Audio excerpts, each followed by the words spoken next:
right away would revert back to the adjacent property owner. Okay. There's some nuances to that, but, you know, generally that's how it was. You have to lay claim to it. Yeah. The railroad don't come back and say, do you want your property back? They just walk away from it. And so there's some, and then, right at the time of the Civil War area, or period, from the bypass into Athens, that was, you know, they basically realized that trains were going to stay. It wasn't a fad. Yeah. So they started buying, the railroad started buying right away outright, so they truly owned it even if they abandoned it. I know when you go down towards,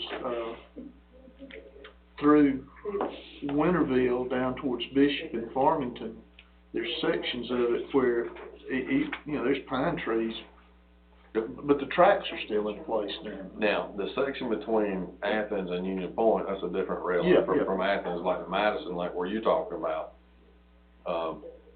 the railroad still owns some of that right away.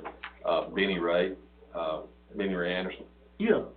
Benny Ray purchased a majority of that. He still owns a lot of that right away. He sold some of it to the university. Down at Fulton Phoenix and down through there, he sold that too. He sold some of that, yeah, to the university. But he still owns a section of it down towards Madison, that short line section down through there. The Squaw Creek Railroad, I think he owns it, and then he owns several. Then he owns the shops up at Monroe, you know, where the railroad dead ends up there. He's still got shops up there. Yeah, he owns several. I mean, the Great Walton Railroad, Hartwell. I mean, there's Greater Hartwell Railroad. Yeah, he owns several of them. And he's an interesting character. I tried to get him to go in.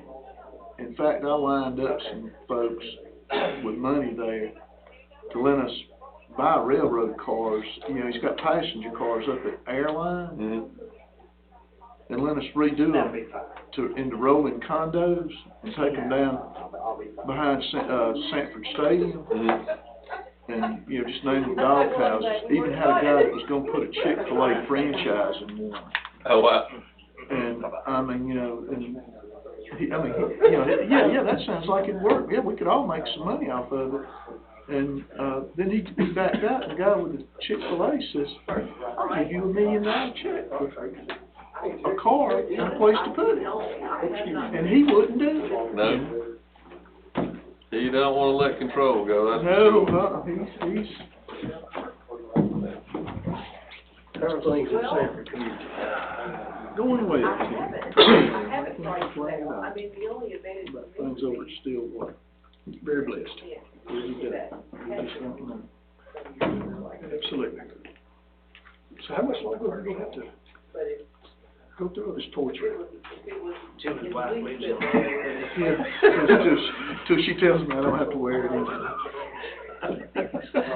They're saying about 300. Yeah, I have. Off and on. Recently, I guess I need to do that though, because that's everybody's mind. They got it set up now till the mid-March. I'm not imagining, you did have that on your other arm. Yeah. That's what they even questioned why I didn't come in for PT on my knee. You know, the other day. How's Mr. Pruitt tonight? I'm all right, sir. Surgery. Tell me otherwise. I don't know anything that's got you in trouble yet. You'd have been in the body cast, Except in and an shoulder at the same time. That's what, I don't ever say anything about people being clumsy. Got a lot going on.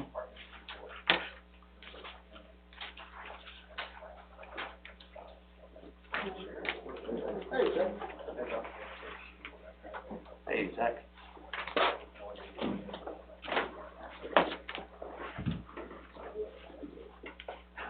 You know why I have this? He had a call people to go. Because they wanted to vote on it. You probably already got a copy of it. This is Friday. Oh, Madison County Board of Commissioners now. Okay. I guess we're gonna do that one tonight. Yeah, that's right. 'Cause we're administering this one for the IDA. Oh, yeah, that's for, February 1st. Oh, that's for next week. I gave you Okay. a copy.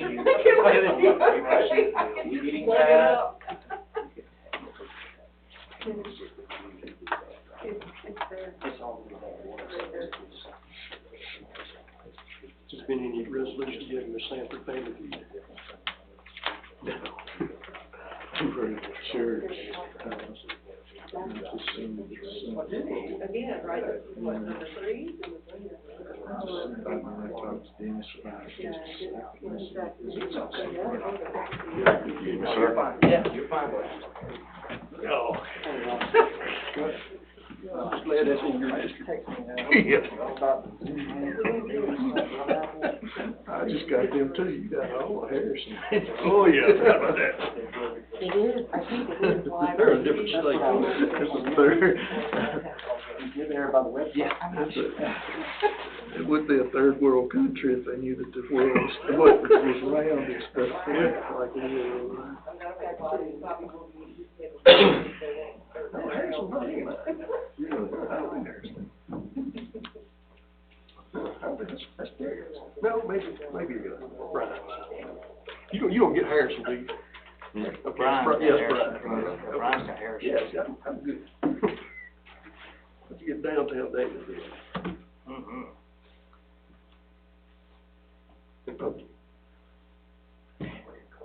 I'd like to welcome everyone to the Madison County Board of Commissioners regular business meeting tonight, January 25th, 2021 at 6 p.m.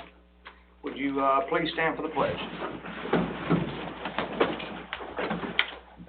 Pledge allegiance to the flag of the United States of America and to the republic for which it stands, one nation under God, indivisible, with liberty and justice for all. Thank you. Starting off tonight's agenda, we have the approval of the minutes from December 21st, 2020 regular business meeting and the minutes from January 4th, 2021 agenda setting meeting. I'll give you a minute to look over any of those. If hearing no changes, I would ask for a motion to approve the minutes from both of these dates, December 21st and January 4th. So moved. Second motion. I have a first and a second. I didn't hear the first. Who was it? First by Derek, second by Terry Chandler. Denny? Yes. Yes. Yes. All in favor? Thank you. First on the list, business involving guest groups or multiple visitors. Carol Knight, County Extension Coordinator. Come on up, young lady. Well, good evening. The last time I came to the meeting was about a year ago, and I was introducing myself as the new County Extension Coordinator and Ag Agent, and it was a packed house, so it's kind of a little less intimidating to have a few less folks here. But my name is Carol Knight. For the commissioners that I have not met yet, the new guys on the team, and I serve as the County Extension Coordinator and the Ag and Natural Resources Agent for our Extension Office. And I just wanted to come by and kind of tell you guys what we've been doing for the past year and let the other program areas as well kind of give you highlights from our year. Although I'm still very excited to be in Madison County. It has been a roller coaster of a year, to say the least. Getting here and trying to learn a new county in the middle of a pandemic has been a little interesting, but the Extension Office certainly has prevailed, and we have adapted our programming to meet the needs of the clientele here in the county. Throughout the year, I've, numerous phone calls, lots of site visits, still involved with 3 research projects here in the county, looking at some things very, dear to our agricultural industry, Bermuda grass hate, pests, as well as poultry litter soil assessments and livestock drinking water analysis. Also have spoken to several different agricultural groups within the county, including Young Farmers, Cattlemen's, spoke to the Rotaries Club back when we could still meet in person.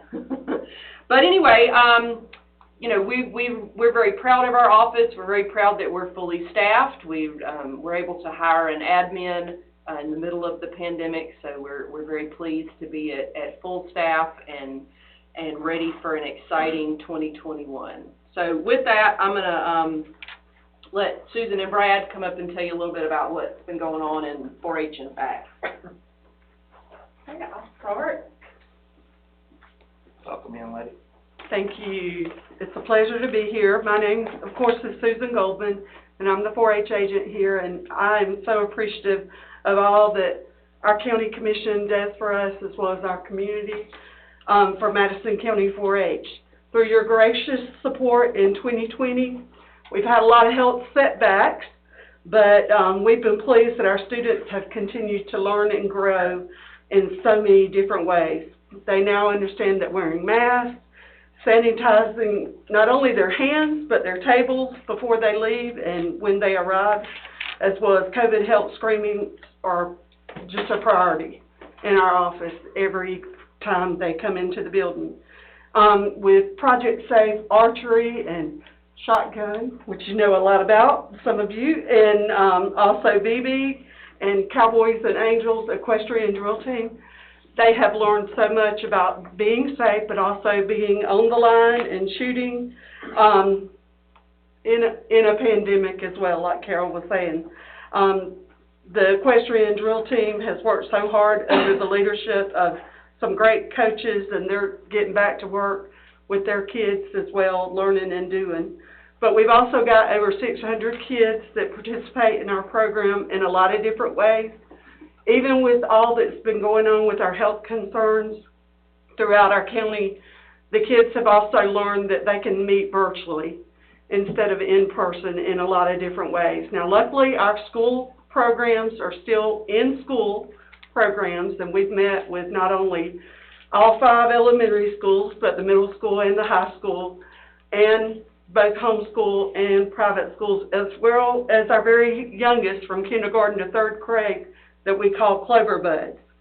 The 4-H'ers have been instrumental in about 13 of our students being state and national ambassadors. They've been on the Georgia 4-H communication and technology team.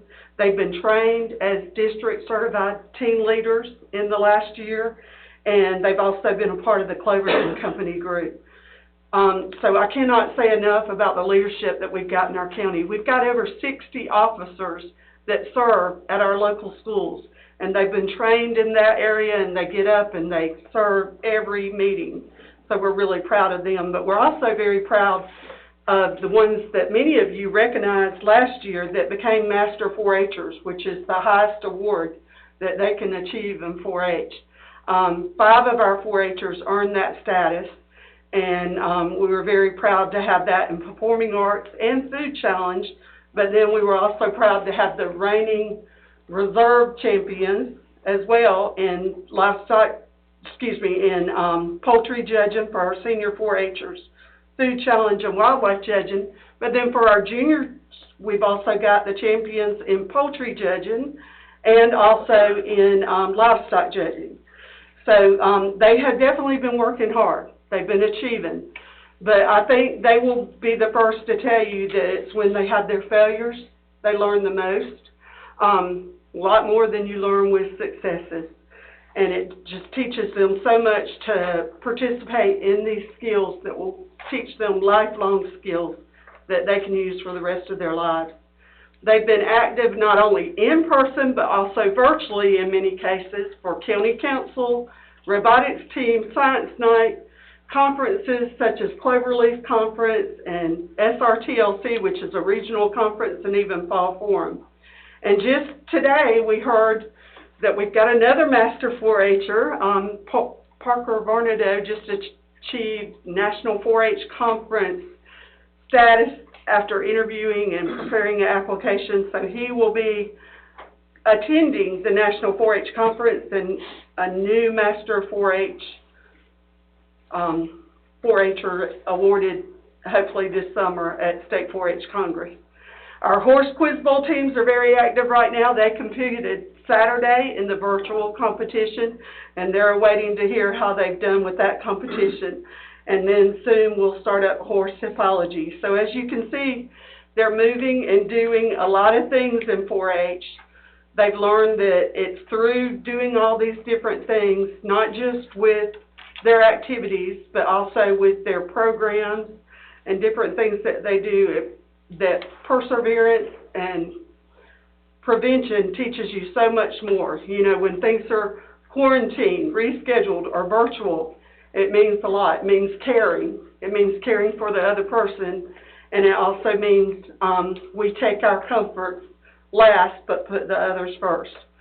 MC4H sincerely appreciates our county's protocol and support as we strive to make the best better wherever possible. So thank you for all that you do. Thank you for your service.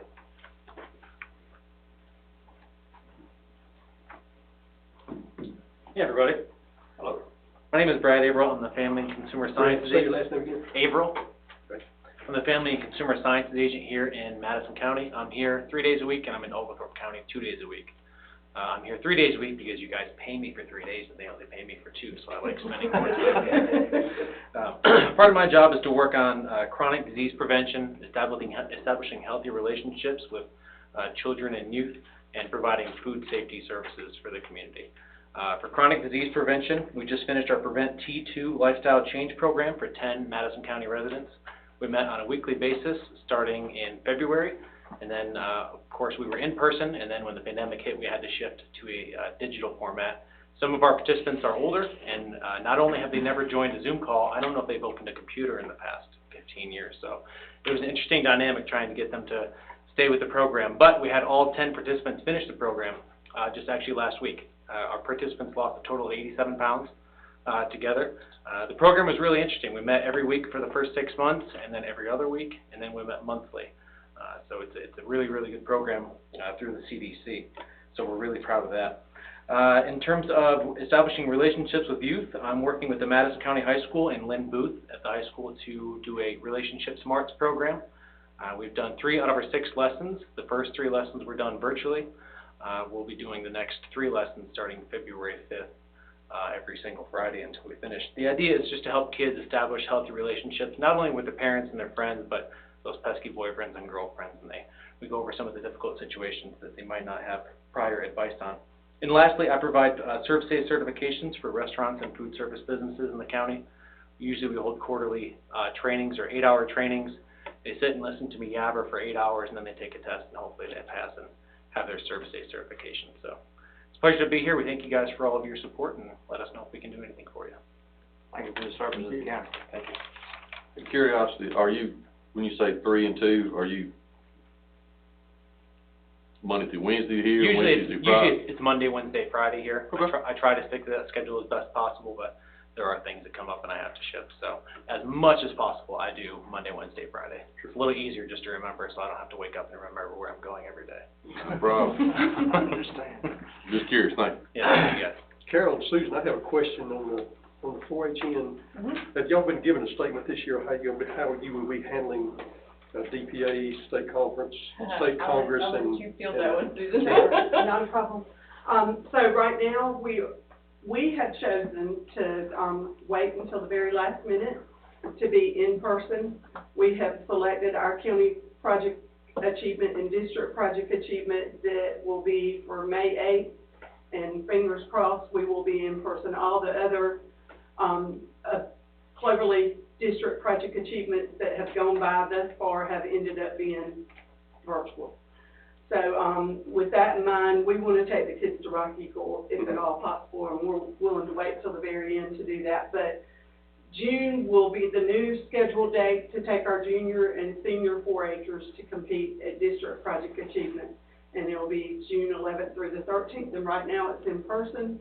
And this summer for camp, we have been put off a little bit until March to advertise our 4-H camps, and May will be the date that we hopefully will hear that we're able to go to all of our different camps this summer.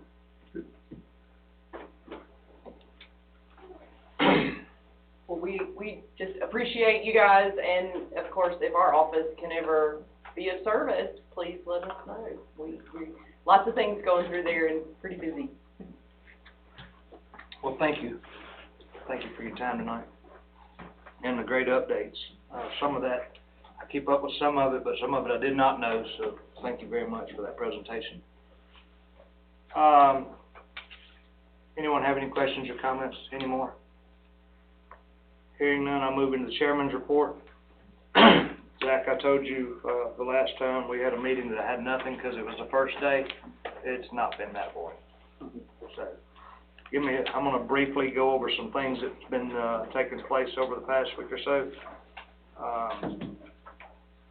We've had a meeting with the Public Works Department, Alan Leszczynski, Road Superintendent Derek Horn, and the road department and the crew to discuss the plans coming forward and make, weekly plans as far as picking out which roads, that we were gonna give the most attention to, which roads needed what. There's a set schedule right now, that they follow, from start to finish, until the roads get checked off.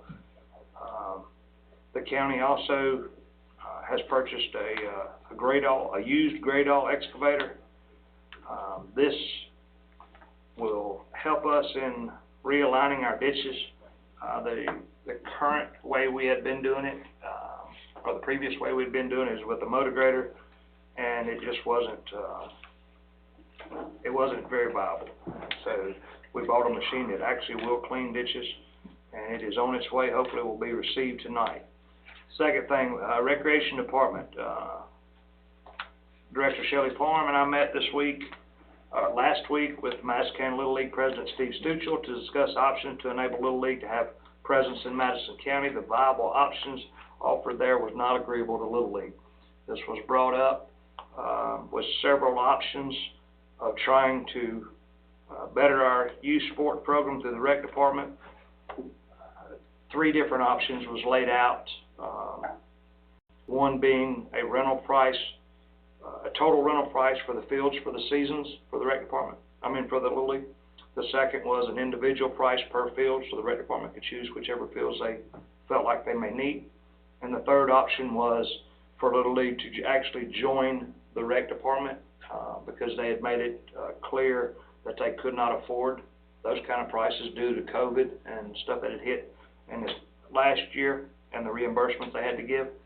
So with that being said, Habersham had went to a similar role, is where Little League literally, not necessarily disbanded, but they got away from the Little League brand, and they brought their board to Habersham and joined forces with the rec department, because Little League is a nonprofit. So I didn't put much stock in the actual patch, whether it be Little League or GRPA, as to try to just get our kids together and teach the kids the sport of baseball and or softball, t-ball or anything else. So that option was presented. They could bring their board members, their volunteers, and work directly at the rec department.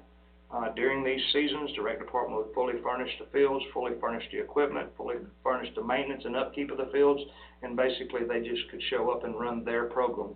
The only difference would be is they would have to run our rules, because we are a GRPA rec department, in which we felt like that was going to be the best. Latter part of last week, I think it was on Thursday, we were notified by several members of the Little League that it just was not a viable option for them at this time. They were going to continue to leave their charter open, and maybe something could come up for next year. But I think we've done everything we could possibly do to join forces to have a better, a better program in general for the kids.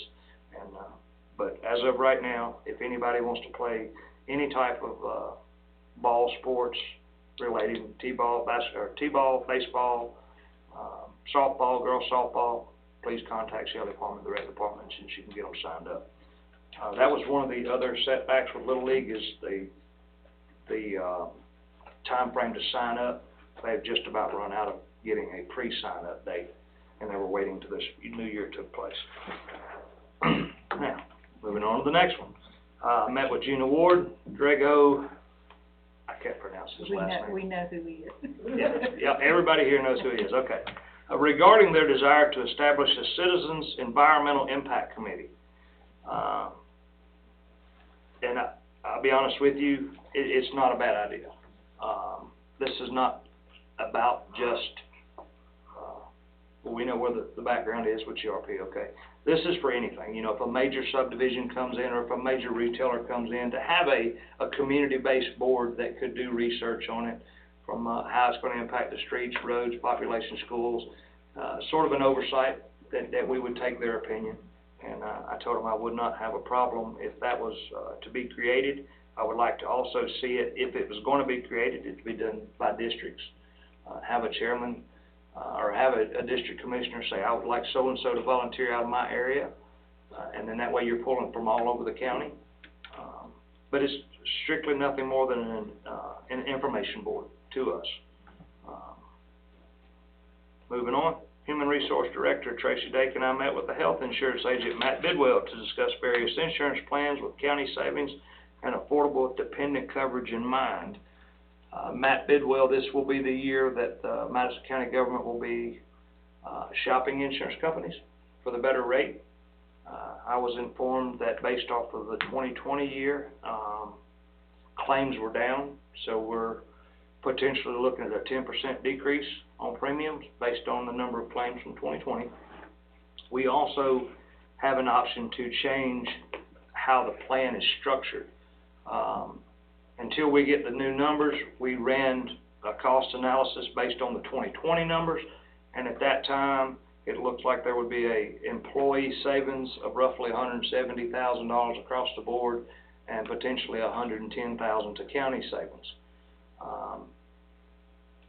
We will be looking towards moving away from a 100% employee pay to either a 90%, 10% employee pay or a 5% employee pay. What it does is it creates a better opportunity for some of our employees to join the families up, or now they can't really afford the families because of the way the structure is divided.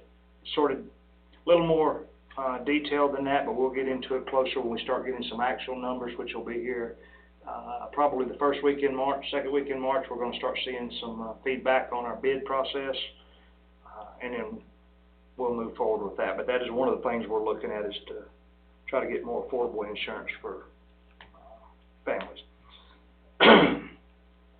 I will be meeting with the ACCG retirement agent, Greg Giese, on Tuesday, February 1st, to also discuss pension plans for the county. That meeting has been arranged. Again, we're looking to better our retirement for our employees. I want to see what some options is out there.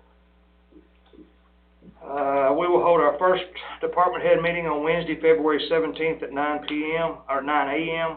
This will be myself and all the department heads, and it'll be sort of an early quarter meeting just to see how their 2021 is shaping up with all the new faces now at the board and the new chairman's seat. I felt like it would be best to get them all together and just technically share what's going on. So I know if there's any concerns that we need to be addressing. February 17th, 9 a.m. You're welcome to come. Quick update from the health department. Elizabeth Allen, which is our nurse manager for the Madison County Health Department, she administered 50 vaccinations last week, and I know that number sounds low, guys, but her job is split between Madison County through DPH with Clark County. She has to go to Clark County 1 day a week and work, and she also has to run the health department the other 3 days. So it's not, you know, for people coming in off the street for other items. So she's able to administer 1 shot every 7 minutes. That let her have 50 per day. Now, she is in the process right now of training another nurse because they've been 2 nurses short. This position is going to be filled this coming week, which is going to let them do 100 patients per week. There was also a shortage of vaccinations, which Clark County gets the first dibs on them, and we sort of got what we could possibly handle here. I offered some resources from the county side, from EMS, that would assist them. DPH does things a little different, so we have to go through a registered RN. To let everyone know also that the other 2 positions that was empty, she's filling 1 now. The 2 more positions will be full by the first week in February, and then we'll be up to 200 patients per day with vaccinations. That allows 50 per person. So, with that being said, that is the chairman's report. Any questions or comments from anybody? What's the date and time you set on that department head meeting? February 17th at 9 a.m. Here? Yes, it's a Wednesday morning.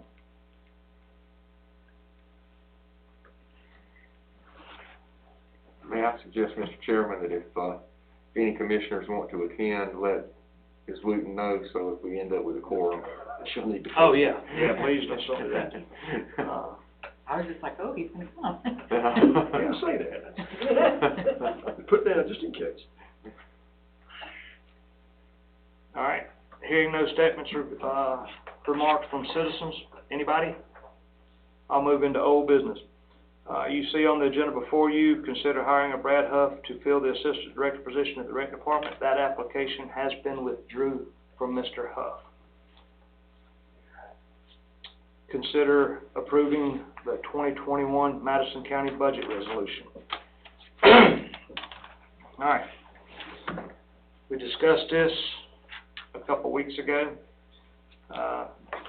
The only changes that has been made that you are aware of is in the packet in front of you, and this would be for like the Rec Department that needed the increases. They're highlighted in yellow in here, so you can see the increases as shown. To the best of my knowledge, as of right now, all the departmental divisions of the increases of pay plus the 3% are in the current budget. The consent budget does show 3% across the board for everybody, but we do know that the ones that has been projected raises, thank you, Zach, for that wonderful article you put in the paper last week. That was very helpful for the public to know that. Those will be the only ones that's excluded from that 3%.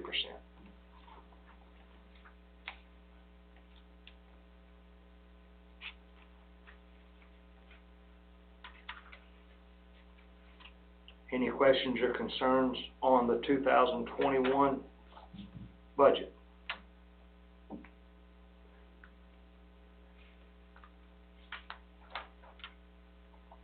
No changes other than the discussion that we had. That's correct. This represents the discussion that we had. That's right. And the one of the things that we was talking about earlier, because that's a division structure, we're actually not voting on that. That's going to be the vote actually on the budget numbers. So that division can still come at a later date. So on the department we were talking about a minute ago and have that little bit of division, had a question. The money's still going to be the same dollar amount whether we discuss it now or not. So we're just actually voting to adopt the budget. Any questions from the public on the 2021 budget? I'd like to make a comment. Huh? Don't mind. Come right ahead. Thank you, Mr. Chairman. Yes, sir. I'm Butch McDuffie. I'm the chief of the Shallow Volunteer Fire Department here in Madison County, and the second vice president of Madison County Firefighters Association. First off, we want to thank, welcome our two new commissioners as well, and past those present, not here tonight as well, for all the support that they provided the volunteer fire departments, not only in the budget resolution that's before us tonight, but also in helping with our radio purchases, helping with our cancer insurance programs, the workers' comp things, everything that we've done, the SPLOS programs that have been approved in the last few years as well. Our volunteer fire departments are immensely appreciative of that. That said, though, we want you to also remember and help us remind our citizens, we are an all-volunteer service. No one in Madison County gets paid a dime for fighting fire, getting up in the middle of the night and sometimes risking their personal health and safety to come out and help other citizens in our community. These 140 or 50-some volunteers from across our community are the best people you're going to find in this county. And I really hope that you all would help us remind our citizens, your constituents, that we are volunteers. Not all of our needs are met with this budget. Every fire department out there could use additional revenues in different cases. I also understand, and we understand, that that revenue stream is very limited. It's finite, so we understand that. But we hope that in the coming year, as we develop a budget going into the next cycle, that you would come out, meet with us, talk with your local volunteer fire department chiefs, talk to the members, talk to all of us from all over the county, whether it's in your district or not, and think about and help determine what our true needs really are. Fire departments are not created equal by any means. Some are all rural, some have cities that help fund their services, and we all work very well together. This budget that you guys are voting on is really, with fire department support in it, is about 5% of the overall $18 million budget. And that's a great thing. These volunteer firefighters save this county hundreds of thousands of dollars in salaries alone every year. But we want you to know that all those needs are not met. And please consider that as we move forward in the coming years, that we could do better for our fire services. We could do better in helping our citizens understand that we are volunteer firefighters, and help us all help each other make this county a better place. Thank you. Thank you, Butch. I have a question for you. Yes, Butch. Do y'all regularly dialogue with IDA about needs for hydrants and locations, and do you keep? We have talked with the IDA about water services. Yes, I do, and I'm sure the other. Where there are voids and.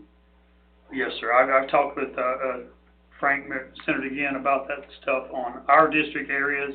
I know that Mark has done the same, and I'm sure the other chiefs have talked about the needs in our areas. We need better water services across the county in multiple areas. I know we got some things coming down the pike, and the IDA is working hard to make some things happen. But again, the water provision needs are still going unmet as well. But yeah, we do talk with them. I've been to Zero all the time about it. Butch, one thing I'd like to add to that also is you do a very good job of representing for the volunteer firemen. But I would ask of you, because I know you're a good writer also, is to put together a good report, an edited report to submit to Zach that really states about volunteers. Let's inform the public of what their job is and the things that they do and the hours they do it. I know you all, a lot of them's running ads in the papers looking for volunteers. Well, actually, Zach is great for that. He's been running that ad for us on a regular basis for months. And we'd be happy to give, not only myself, but the other chiefs, to provide some information on that. Yeah, I think going into detail a little bit about what they do for us may actually spur people to want to join even that much more. Be happy to do, sir. I appreciate it. Any other questions concerning the adoption of the 2021 budget? Hearing none, I'll ask for a motion to approve or deny the 2021 proposed budget for Madison County government. Make a motion to approve the budget. I have a motion by Benny Adams. Do I have a second? Second motion. I have a second by Terry Chandler. All in favor? I'm sorry. Terry? Yes. Yes. Yes. It's unanimous. Thank you. I know you asked, I think it's just a differential on process, but I know you'd asked for comments before, but I guess habit is after, my habit is after the motion. But anyway, I just want to reiterate that, trying to plug some holes in some of our public safety. I know it's not enough. I mean, Butch reiterated it tonight. There's only so much we can do and be, protective of, what's tomorrow, which we don't know. But I think it's a good start, and I know we got a lot of work to do, but look forward to trying to get that back to where it can be not such a burden on our first responders. I agree. On this topic, before I leave it and go into new business, I would like to actually thank this board. For the record, Brian is ill tonight. There's a reason he's not in attendance. And Ms. Bettis had a prior commitment with another meeting. But we had consent in the other night's meeting that everybody thought the budget was going to go well. And I would like to say thank you, because we made steps at this board right here in 2021 that's never been made, I don't think, in this county to this degree for our emergency services, for the citizens that we serve. I think I maybe told Zach the other night, if the budget I proposed was accepted, I was going to be happy. to know that I come away from a table hearing the input from you gentlemen and ladies that were sitting here. I was ecstatic. It's probably one of the greatest days that I've had in a long time as being a public servant, whether it be mayor or here, is to know that something like that was done at that monumental amount. So I'm very proud of this board for that. Now, new business. Consider hiring Charles Weber, Summer Ellenberg, Alexander Wright for EMS part-time call-in list. They have been vetted through the EMS. Thank you, young lady. Thank you. They have been vetted through the EMS and presented to myself. You have copies of the application in front of you. If you would like, if there's no discussion on it, we'll ask for one motion to do the hiring for the EMS and the road department at the same time. So we have to do it twice, unless there's a discussion on a particular one. So item number 8 is considering hiring Kobe King and Justin Grizzle to fill the open position at the road department. They have also been vetted through the supervisors and the department head. Any questions or comments? I might be able to help anyone out. Hearing none, I'll ask for a motion to approve or deny the hiring of the 3 EMS part-time workers or the 2 road department full-time positions. Make a motion to, under one vote, to approve, the proposed applicants for the appropriate department as listed under recommendation from their department. Second motion. I have a motion by Derek, a second by Terry. Denny? Yes. Yes. Yes. Motion carries. Thank you, gentlemen. Consider allowing employees to receive up of 80 hours donated time when they tested positive for COVID. Mike has worked extensively on this along with Rhonda and Tracy to put this policy in place. So the reason it's come to be, I'll give you a brief description, is we all know that our COVID ran out on December 31st, 2020, and now we had to technically revamp our current ordinance for the wording to allow the donation from one employee to another. Now, in this, you will see that it's dated for COVID only. No other family emergencies at this time. This is just a way for somebody that's ran out of time to still be able to receive time if donated. Mike, anything you'd like to add, sir? Yes, sir. So we're going to change the personnel policy to change how donated time works, to go to a leave bank. That's sort of driven by IRS regulations, among other things. Are we doing that tonight, or I think we're maybe going to address that next week? That'll be fine. I don't know that it was for the vote tonight as much as it was just informal. Right, okay. But yeah. I didn't know if you want to, we can really get into depth on it if you would like in the February 1st work session. But if you have any questions, this is one of the policies that we're looking at right now, change it. But it would be your intent to direct it into a pool. Yes, sir, that's right. That's right. If one employee donates time directly to another, it's considered assigned income by the IRS, so you have to do it as a bank instead. Yeah. I guess we're tabling. It is. But it'll be for vote on our February 1st meeting. Will that give you time to? Oh, I think we're done. I think it's out for you guys to look at between now and next week. Yeah. It'll probably fall under urgent matters because the next one's actually a work session, but we'll want to get it rolling. So therefore, the reason we discuss it a little bit now, we'll discuss it more in the work session and vote on it under urgent matters. So if there is an employee that feels to donate and there is an employee that needs to meet those requirements, we can move forward after that date so we don't have to prolong it any. So there'll be no mandated donation, somebody? Correct, strictly voluntary. Strictly voluntary.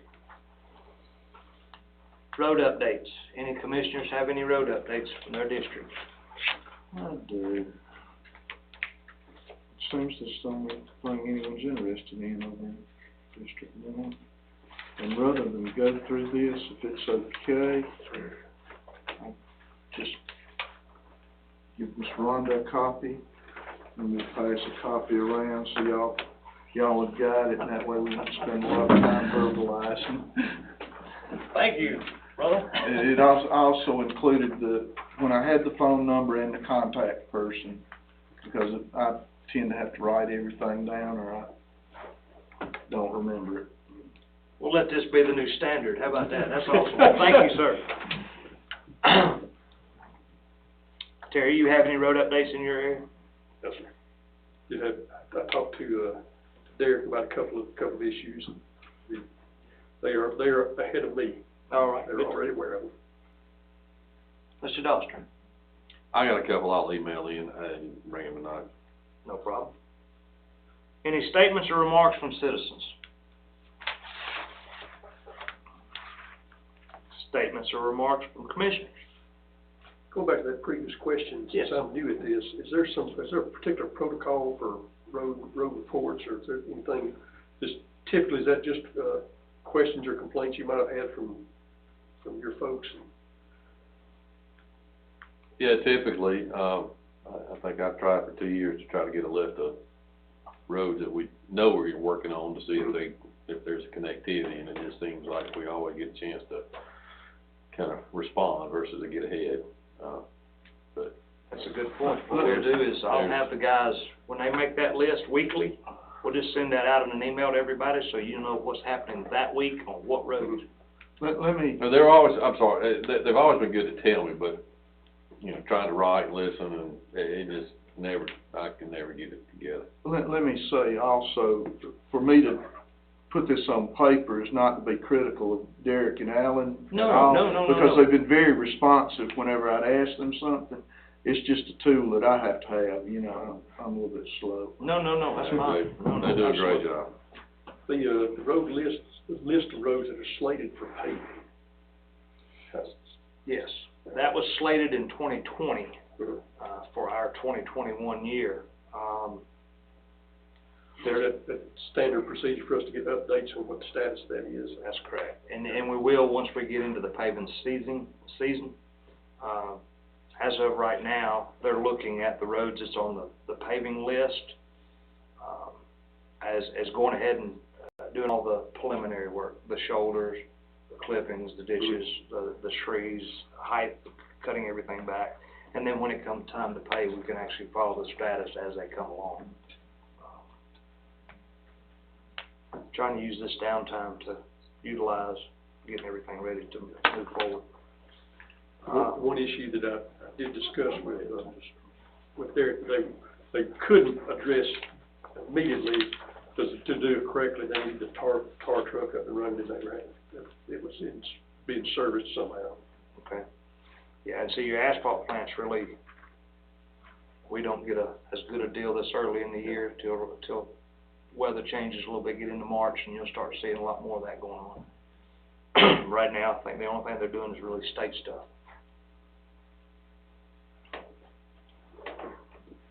Any more questions or comments, statements or remarks from commissioners? Hearing none. Do we have any executive session to discuss any real estate acquisition, personal matters, or potential litigation, sir? Yes, sir. Absolutely. I'll ask for a motion to adjourn. So moved. Motion by Derek, second by Denny. Derek? Yeah. Kenny? That's it, boys and girls. Thank you very much. I really appreciate it. And Zach, really, again, thank you. That was a good, awesome. very good article. I got it on our bulletin board. Yeah. I think you'll have enough to write this week, but I got more information for next week, Derek. Zach, I'm sorry. You didn't have to cover it. Yeah.